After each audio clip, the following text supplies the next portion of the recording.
Mana krāsa šodien ir sarkana. Tā ir mana skaislas krāsa. Un mana kaisla šodien ir mana cīņa. Es šodien stāstīšu savam dēlam par viņa abiem vecvectēviem, kuri strēlniekos cīnījās par to, lai man un tev, lai mums un viņam būtu sava valoda, savu kultūru, savu valsts, sava brīve.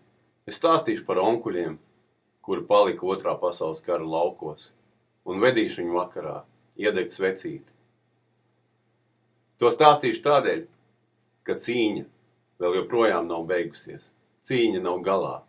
Mēs vēl neesam uzvarējuši. Un ja mēs to neizdarīsim, tad viņam tas būs jāizdara.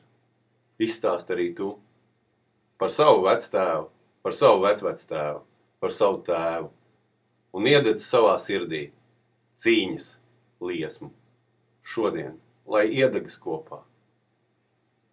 Uzvarēsim šajā kaujā kopā. Sveicu visus šajā brīnišķīgajā, kareivīgajā latviešu tautas dienā, mūsu svētkos, un aicinu būt visiem, vismaz sirdīs, karavīriem šodien. Tiekamies vakarā Likteņupes krastā, kā vienmēr, 11. novembrī.